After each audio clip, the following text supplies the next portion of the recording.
What's up, everyone? It's Cannan, back with another Final Fantasy XIV video because there is some big news going on about the future of Final Fantasy XIV. Now, in other videos in the past, I have talked about how much I love Final Fantasy XIV. I think it's the best Final Fantasy game in the entire series, and trust me, I've played all of them except 11.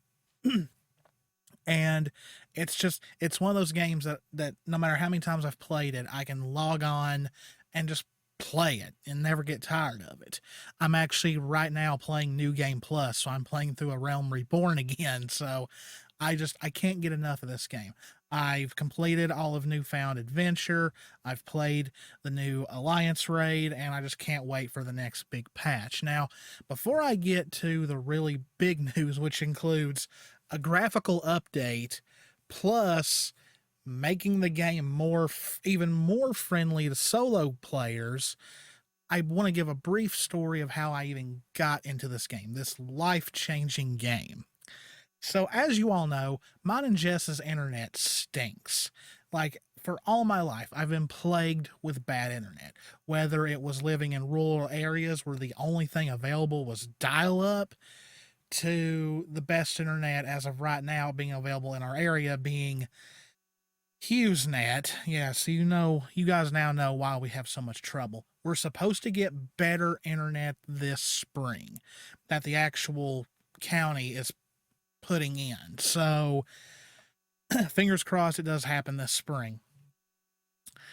But I just gave up ever having hopes of playing this game because I always wanted a Final Fantasy where I could create my own character and stuff like that, because you all know I love character creation, and this was like the perfect game, a big MMO, getting expansions that prolong the story, just a ton of content, but I just assumed I would never get to play it.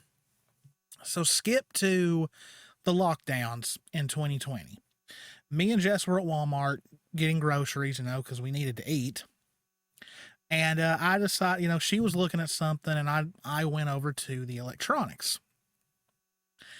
And I saw this on the shelf. I actually did a lockdown pickups video, and this was part of it. This was, at the time, the complete edition. The physical complete edition of Final Fantasy XIV, which included A Realm Reborn, Heaven's Ward, and Stormblood, which Shadowbringers, I believe, had already been out that time. And I always like physical product. You guys know me. I love having the actual physical game. And I had not seen this on a shelf in any kind of store. GameStop, CM Games, which is a kind of a local game store here. I almost said GameStop. And I always wanted this just so I could have it when I could play. And it was like $40. It had been marked down to $40. And I was like, you know what? Even if I can't play it, I'll have it, So I bought it and took it home, got it all downloaded and updated and all that, and so I decided let's try it. It's got a free trial up to level 60. Let's see what I think. And to my shock, I could play it. And I got to the first dungeon, panicked, freaked out because playing with other people is something I'm not used to, and fear about what our internet would do to it. I just quit. Fast forward a couple of months, I gave it a second try, started a whole new character, got to the first dungeon, I attempted it, and lo and behold, even on our internet, it worked. I played through the dungeon. Same goes with the 8-person raids and the 24-person raids. Now, yes, there is lag every now and then. That's why I've not played it on the channel. When we get our better internet, I'm definitely going to play for you guys. So, yeah, I played through A Realm Reborn, Heaven's Ward, Stormblood, and Shadowbringers in one playthrough, and I was done by the time Endwalker came out. And then we all know how Endwalker went, 2,000-person queue line and just error codes all over the place, but eventually finished Endwalker, played through what they've released so far of the Pandemonium raids, And then I took a break. I think I needed one after playing that long. I was like, I'll pick it back up when more story content comes out. Now we've had Newfound Adventure with a new Alliance raid and all that. So we are on our way to patch 7.0, which will be the new expansion. And so now getting to the current day from that little story, I know I'm a little late with this. You know, I've started a new job. I'm working 45 hours a week, 5 days a week. So I've missed some things. And that is the fact that Yoshi-P plans to make the game even more comfortable for solo players, and the game is going to be getting a graphical update. Now, before I get to the interview, I want to show off some pictures that they did show. This isn't all of them. I wouldn't be able to fit them all on one screen. But of course, first we're going to start with the Makote, which I play as. I play as a female Makote, and already you can definitely tell that it's not going to be like, they're not replacing character models, but they're making them look a bit better. The hair, the shadows, things like that. And it's the same with most of the ones that they showed during the live letter. So yes, Yoshi-P was very fast to let people know, you know, when this happens, your character is not going to go from what you're used to being 100% different, but there is going to be a slight graphical update, and which I think it's about time to. The game launched in 2013. It's always been on the PC, but it started on the PS3, then it migrated to the PS4, and now to the PS5. So I think a graphical update is definitely in the midst. And another one that I really liked was this grass one. This is the current, this right here on the right, I think this will be right for you all, is, you know, just showing like how the landscape is going to look. Not a whole lot of difference, but enough. Yoshi-P was also very quick to let people know that, hey, this is not, we're not going to turn the game into a game that was made from the ground up for the PS5. He even named dropped Horizon Forbidden West. He's like, don't expect it to look like that. But this is very exciting. The game is going to look 100% different. Well, maybe not 100% different, maybe 50% different. And that is very, very exciting. I'm going to keep the Makote up because this might actually be part of the thumbnail, because I play, like I said, as a female Makote. And, yeah, this is something I didn't expect. I really did not think they were talking about a graphical overhaul ever. I just thought the game would always look the way it does, even as we got into newer expansions and all this. Now, I believe it was confirmed that this graphic overhaul will come in 7.0, which we're in 6.1, so it's going to be a bit, but it'll pretty much come out with the new expansion. I hope they're ready this time, because new expansion plus a graphical overhaul, that's going to cause a lot of people to try and log on all at the same time, so please let them be prepared this next time. So yeah, there's not much else I can like, and they went into more details saying, you know, it's more or less going to be shadows, some slightly tweaked textures for the character models, but don't expect all new character models, because he was very quick to say that, you know, if you're worried about your character looking 100% different, don't be, because that's not exactly what they're doing.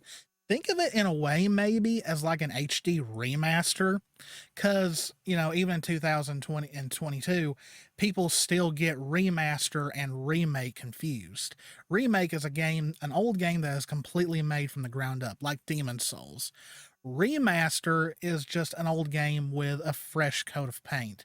Good example is the Mass Effect Legendary Edition. It looks great, but it's, well, in that collection, Mass Effect 1 was kind of it was midway a remake, because they made that game look 100% different in a lot of ways. But yeah, you could kind of see this as maybe a remaster in a way, a graphical remaster, make the graphics look a little bit better without redoing assets. Um, Now, they didn't go into much detail if this will only be, I doubt it'll only be applied to just the new expansion. So that's probably why they pushed it to 7.0. So that gives them enough time to make it to where it'll go from A Realm Reborn to the present. So, very exciting stuff. Now, I'm going to go over to the actual interview he did with PlayStation Blog. So, let's move over there. All right, so this was the first article I saw of it. Beyond Final Fantasy XIV Endwalker, producer and director.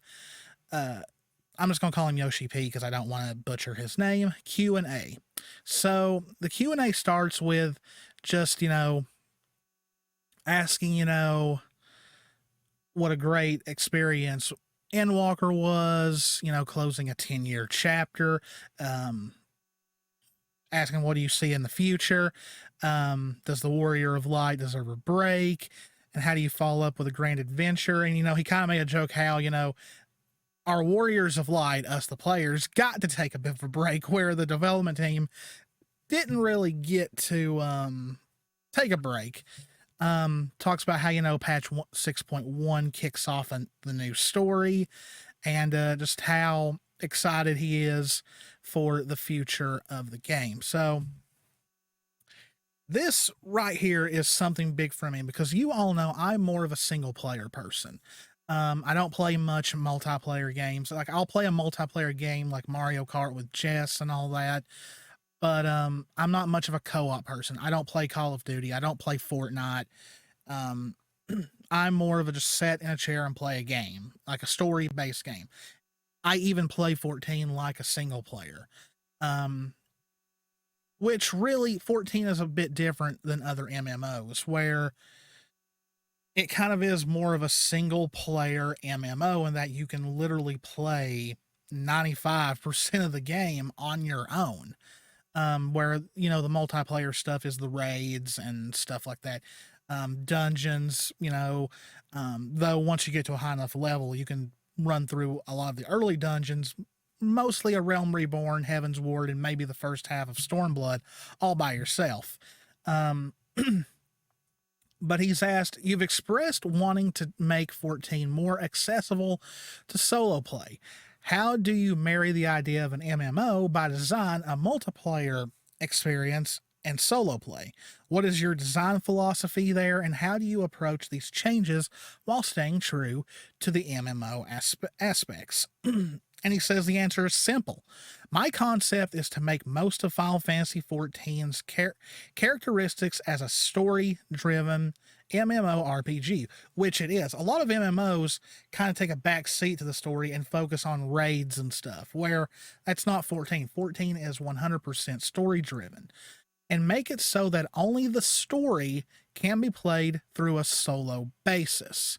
So marrying isn't the right expression, and what I want to do is lower the barrier for entry among those who feel intimidated by MMORPGs or who are not good at multiplayer games. Of course, I'll be happy if players are satisfied after completing just the story, or if throughout their journeys they discover the fun of multiplayer and MMORPGs, leading them to try out various types of content. Now, intimidated by MMORPGs, that was me. I was intimidated by the thought of playing with people I didn't know. Or if you're not good at multiplayer games, I would say I'm not good at them. The lag that I experience kind of makes me even worse at them sometimes because the game freezes up, and next thing I know, once it unlags itself, I'm laying there dead. So this is interesting. Some have already thrown around that maybe this is the groundwork for an offline version of Final Fantasy XIV. I don't know if that'll ever happen. Final Fantasy XIV has definitely made enough money for Square Enix to where they could definitely think about just taking the story aspect of the game and putting it out as an offline single player, and it would sell. There would be a lot of people who would buy it just so they could play through the game over and over themselves. Though Final Fantasy XIV is a very big game. From A Realm Reborn to Endwalker is a lot of content. Though I will say now playing New Game Plus a bit, though I'm level 90 playing through A Realm Reborn content, I'm already at part 3 of Realm Reborn out of 6. So it, like, if you don't do side content, 14, you could blast through 14 story if you really wanted to. So I don't know if this means we'll ever get an offline version, but it would pretty much be on the lines of some games where it's single player, but you still need an online internet connection to play it. And of course, the only stuff that would not be single player would be the 8-person raids, which technically, yes, that's optional content. You don't have to play it to understand the main story, though it kind of is important in some ways. And then the 24-person alliance raids, which really the only one that, as of right now, is 100% story driven that actually matters is the Crystal Tower. Not to go into many spoilers, but even Newfound Adventure and the new raid that it introduced kind of ties back to the Crystal Tower in some way. So Crystal Tower, is now mandatory. So I think that's one reason why I don't think we ever will see an offline version, is because you still need to play that to even get into Heaven's Ward. And that's mostly because of Shadowbringers and how important it was in that. So I don't know. It's really interesting that it's almost like Yoshi-P would love for this game to be, in a way, a single-player game.